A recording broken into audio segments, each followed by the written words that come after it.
Hey guys, Stefan here. Welcome back to the channel and welcome to another Staple Speaks. In the good news, my exams have been pushed by a month due to the whatever that's happening in the world right now. I don't even want to talk about it. But the good news in that means that now you're gonna get a lot more regular uploads from me. I think I'm gonna try and do what I was doing before, my weekly uploads, um, each Wednesday or Thursday, whichever time permits. And we have a similar one today. Today, I thought we'd make a different video. I'm going to be putting a list together of 18 people who are sons of famous footballers. Now, let me just make this clear. Famous footballer means they have to have at least appeared in the Ballon d'Or top 10 once, or they have to have won the World Cup. I cannot permit Erling Haaland on this list, or Frank Lampard, or people like that. It's just a bit cheating. So these are players whose fathers have been very successful. By very successful, I mean like these guys are the top of the line in terms of fathers. And I'm going to be ranking their careers and how they weigh up against their father. Let's go. So this is going to be a much quicker video. I'm going to be keeping my descriptions as brief as possible.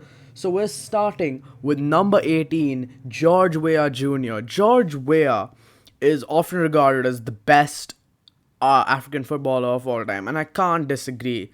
The man was able to move with the ball so well. His famous goals for AC Milan were amazingly good, and he's the current president of Liberia, if that doesn't tell you enough. His son, on the other hand, has done absolutely nothing. Absolutely nothing. I kid you not. I don't know any of these clubs. I've put these on the screen. Name me one of these clubs other than his youth team. Because, honest to God, I cannot find anything about this guy. We now move on to number 17. We have Arthur Jr., who is the son of Zico. Now, I know what you're going to say. Oh, Zico was never nominated in the top 10 of the Ballon d'Or. Well, that's because the Ballon d'Or only was a European only award until the 90s. So, for the South American players, I have just constituted that they need to have won the World Cup. Basically, as simple as that. And Zico is one of those people. He was a very famous, he's called the White Pele for multiple reasons. And he was a major manager in India as well. He managed FC Goa. But his son, Arthur Jr., has done, again, absolutely nothing. I think I maybe know one of these clubs in the list, but other than that, honest to God, he's done absolutely nothing and just pales in comparison to his father. We now move on to Romarinho. Oh God Almighty! I heard about this guy Romarinho just because I was reading through random Romario press releases and stuff when he was a politician and his interviews, and he mentioned his kid plays football, which I didn't know, and I checked him out. He has less than 30 appearances in 7 years of football, and he's stuck in the lower leagues of God knows where, and it's actually kind of disappointing. It's at least he's not. At least I know some of the teams. At least I know some of the teams he's played for, and other than that, he's been absolutely useless.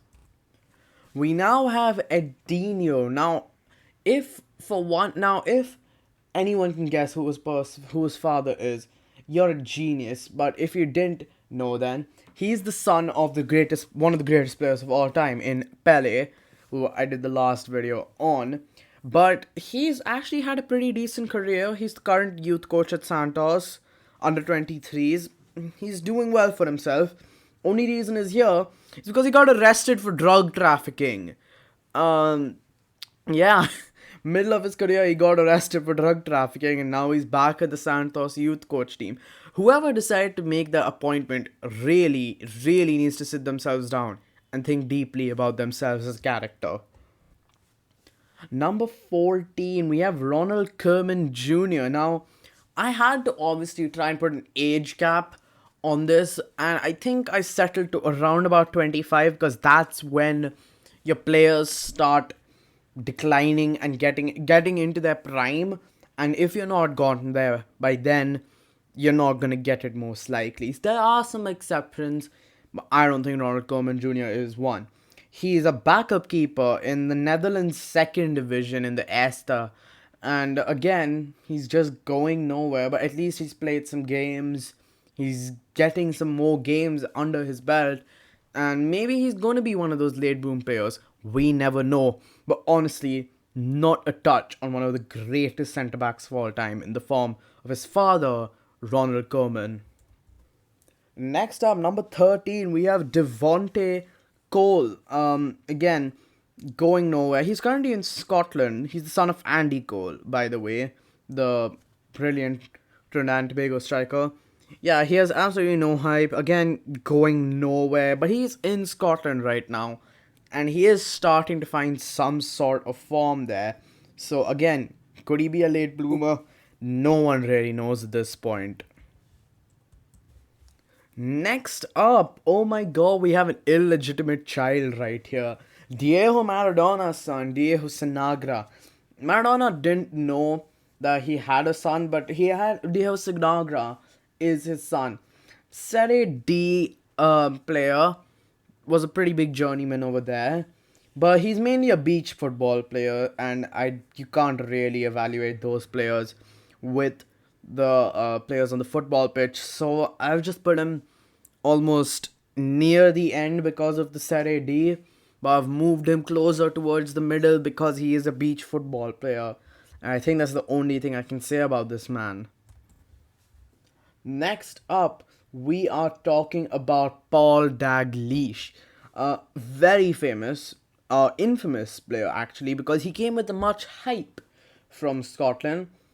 He was all over the place in the end. He never got a set location. He's never had a season where he's gone in double digits in goals, even though he was a striker. And I'm surprised how he inherited none of the finishing skills his father Kenny had when he was ruling Scotland and England with Liverpool and Celtic. We now go to Mads Laudrup. A few youth appearances for Denmark. He's done pretty well for himself over there. Otherwise, absolutely useless, done nothing. There is a more entertaining person from Denmark, in the form of Kasper Schmeichel, who has not made this list. I didn't want to. Everyone knows he exists. That's why. So I am not going to do Kasper Schmeichel, although he probably is number 2 on this list. You'll see who number 1 is when we get to it. And of course, Mads Laudrup, nothing on his father Michael. Honestly, one of the most skillful players of all time. We now enter single digits and the halfway point in this list with Rivaldinho. Nothing noteworthy so far, but he has started pretty well in Poland in the first year. So, again, he's getting older and he's probably not going to be anything, but hey, he's popping off in Poland right now. Why not? He's the son of Rivaldo, who many people will know as the guy who dived against Turkey in the 2002 World Cup, which is one of the dumbest things I've ever seen. Why would you choose to dive against a team that you probably would have already beaten? No one knows. But Rivaldinho, nothing really much, has started well, so we have lots of high hopes for him here. We now get on to Carlos Alexandre Torres. Now, he is the son of Carlos Alberto, one of the greatest right backs of all time, who I somehow managed to forget about his whole existence in the Pele video. I'm so sorry for that. Whilst editing it, I was shooting myself. But yeah, again, he's done nothing, but only thing I will say is the only reason he's so high up here is because Arsene Wenger personally scouted this guy for Japan when Arsene Wenger was working there. before he moved on to his multiple year stint at Arsenal. So the only reason he's here is because a tried and proven manager saw him as a good player, and he actually was for them. Fair play to Carlos Alexander Torres. Stefan Beckenbauer is next, the son of Franz, obviously.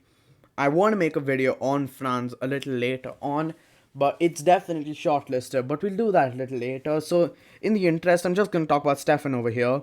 He was a lower league German player. He had a few clubs in the Bundesliga, made a few appearances there, but the main reason he's so high up is because of what he's currently doing as what he was doing at Bayern Munich. He was one of the most important youth coaches in Bayern Munich setup until he tragically passed away in a car crash in 2014.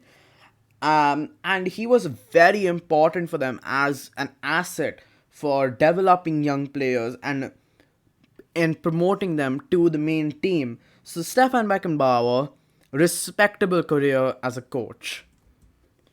We now move on to the youngest player on the list in Enzo Fernandez. He's exactly 25 at this point. He's played against Barca, started his debut over there. He's scored for Real Madrid in the Copa del Rey, but currently he's a free agent after being released. Again, he's currently he's going nowhere, but he had a lot of hype when he came onto the scene because everyone was saying, "Oh, look, he's Zidane's son." I'm seeing the exact same thing happening with Luka Zidane, the goalkeeper. Currently, I think he's currently at Racing. He was too young for this list. Enzo just made the cut because I had to talk about. This was the first idea that came to my mind when I thought famous fathers with really bad footballing sons. Enzo Fernandez was the first one to click to my mind because of the era that I have become a football fan in. We're now moving on to some pretty decent players. We next start with Shaun. You may not know him again. He's the son of Chakum Bum, who is one of the greatest Asian players of all time, and he has had a good career for him, a very good career. Country captain, played a lot in the Bundesliga just like his father. In fact, he played almost the same number of games as him. He's had a very good career he's carved out for himself, captaining his country and stuff like that. It's a very respectable career for Mr. Chaduki, and that's why he's so high up on this list. We now move on to Jordi Cruyff. Now, everyone knows this guy. If you were a Man United fan during that golden era, 90s and the early 2000s, you'd know about Jordi Cruyff because he came with such promise from Barcelona and absolutely bombed. However, he did play, again, he played pretty well for Barca and United in terms of games, and he's currently a manager. I'll try and flash up the screens of his careers like I'm going to be doing for every player. I'm going to be flashing their careers and stuff. And yeah, Jordi Cruyff has had a very respectable career. He's played for Barca, Manchester United, and currently a manager. And yeah, that's about it we can speak about him. Top 3 time, Andre Ayew. That's the first time and the last time you will ever hear someone say the words Andre Ayew and top 3 best players in the same sentence. Again, let's not discredit the guy. He's had some very good seasons in France for Marseille, and for Swansea as well. He's had some very, very good seasons, but he is in the Championship as well. Andre Ayew, obviously the son of Abedi Pele, sorry. He is again considered one of the best African players of all time. Obviously, Pele loves him because of the fact that he's called Abedi Pele. Again, very infamous player. And Andre Ayew has not bombed like his brother Jordan, but he has carved out a good career for him, and we can't discredit that. Second, we have Shaun Wright Phillips. I knew this was another person who jumped instantly to the mind. He was nowhere as good as Ian. We all knew that. It's an impossible task to be as good as Ian Wright. 36 caps for England, though. That is more than Michael Owen and Robbie Fowler. Jesus Christ, that's scrambling my mind. Matt Letizia has less caps than this guy, and it breaks my mind. So does Andy Cole. Andy Cole comes on this list, and he has less caps than Shaun Wright Phillips. And yeah, it's just mind breaking. Obviously, he did play for Chelsea for some time and was absolutely useless. And then he moved on to his whole escapades in America. Or is that Bradley? The both, I get them confused way too much. But I do know Shaun played for Chelsea, and for that, he's just this high up on this list. And now we move on to the number one in this list. Very easily, it's a very easy number one for us. Thiago Alcantara, one of the best sentiments in the world right now. He's the son of Mazzino, one of the winners of the 1994 World Cup with Brazil. An incredible sentiment in his own right. But this is the only person on the list who I actually think has overdone his father. But that's because it's probably his father has the lowest profile on this list. But I just had to pull anyone who is actually half good, half as good as their fathers. And Thiago Alcantara and Rafinha are perfect examples of that, because they are both very good creative midfielders who can really do a lot of the ball, hold up a lot of the play, and not necessarily give assists, but give like the assist to the assist, the pre-assist, what people used to call the Pippin move in basketball. Like, that's what Thiago Alcantara is the best at. And to the outro. Anyway, guys, thank you so much for watching the video. If you liked it, please like, share, and subscribe. If you are new to the channel, I'm really trying to bang out these uploads as much as possible.